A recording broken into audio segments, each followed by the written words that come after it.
புத்தரும் புத்தமும் ஈதோ உன்னிலே உனக்குள்ளே. இறைமகன் இயேசு போதித்தது போல இதோ இறையரசு உங்களிடையே உங்களுக்குள்ளே. கதையை சொல்லட்டா? ஒரு புத்த விகாரில் கடிய கொடிய மிரட்டும் கடுங்குளிர் இரவு நேரம் அது. அதிலிருந்து வயது முதிர்ந்த ஒருவர் குளிர் பொறுக்க மாட்டாமல் உடலெங்கும் நடுங்கியபடியே ஒரு காரியத்தை செய்து கொண்டிருந்தார். என்ன காரியம் தெரியுமா? அவர் மடத்தில் இருந்த மர புத்தர் சிலைகள் சிலவற்றை சேகரித்தார். சேகரித்து நடு மண்டபத்தில் போட்டார். நெருப்பு பற்ற வைத்தார். புத்தர் சிலைகள் எரிய எரிய குளிர்காய ஆரம்பித்தார். படபடவென்று பற்றி எரியும் புத்தர் சிலைகளின் சட சட நெருப்பு சத்தம் கேட்டு ஓடி வந்து பார்த்தார் தலைமை குரு. அதிர்ச்சியில் உறைந்தே போய்விட்டார். என்ன காரியம் செய்து கொண்டிருக்கிறாய்? புத்தர் சிலைகளை எரித்து குளிர்காய்வதா?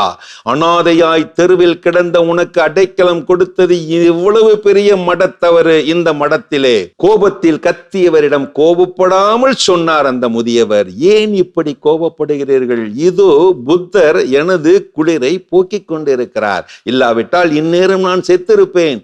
குளிரில் நடுங்கியே செத்திருப்பேன்.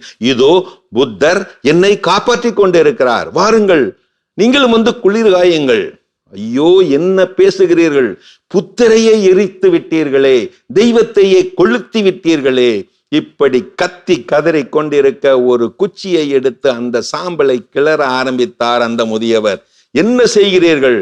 எலும்புகளை தேடுகிறேன், புத்தரின் எலும்புகளை தேடுகிறேன். எலும்புகளா? சாம்பலில் எப்படி எலும்புகள் இருக்கும்?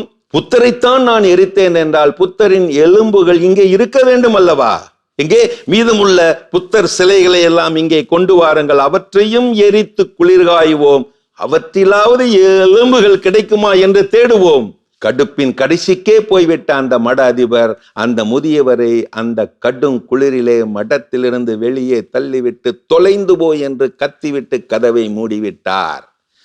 மறுநாள் காலை அந்த முதியவர் என்னவானார் என்று கதவை திறந்து பார்த்தவர்க்கு மகா அதிர்ச்சியானார் அவர். அங்கே அந்த முதியவர் அங்கிருந்த ஒரு மயில் கல்லின் முன்னால் அமர்ந்து அதன் மீது காட்டு பூக்களை தூவியபடி புத்தம் சரணம் கச்சாமி பாடிக்கொண்டிருந்தார்.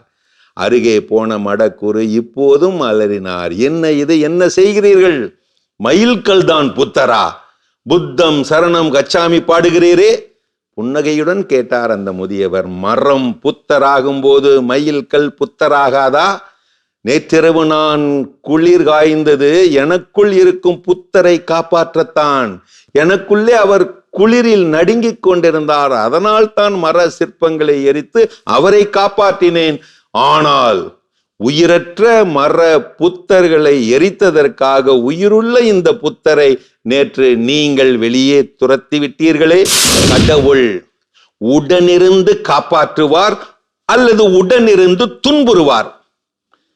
எங்கே இறைவாயிருக்கிறாய்? என்னை நீ எதற்கு அழைக்கின்றாய்? இதோ தந்தை தே அல்போன்ஸ் எழுதியுள்ள பாடல் வரிகள். ஏழை மக்கள் குடிசையிலே நிதம் இறங்கிடும் வறியோர் கைகளிலே பசியின் பிடியில் இருக்கின்றேன், பார்த்திட உங்களை அழைக்கின்றேன். வீங்கிய கண்ணீர் விழிகளிலே மனம் விம்மி சிதறிடும் அழுகையிலே விடுதலை தேடி இருக்கின்றேன், உங்கள் விழிகளை திறந்து நோக்குங்கள். என்ன ஆழமான தந்தை தே அல்போன்ஸ் அவர்களது வரிகள். ஒருவரை யார் கைவிட்டாலும் அவர் நம்பும் ஆன்மீகம் ஒரு போதும் கைவிடாது. நம்பிக்கையாயிரு.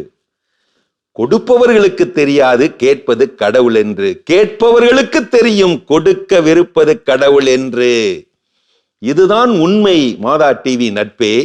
கடவுள் கண்ணுக்கு தெரிவதில்லை, கடவுளாய் தெரிபவர்களை நாம் கண்டுகொள்வதும் இல்லை.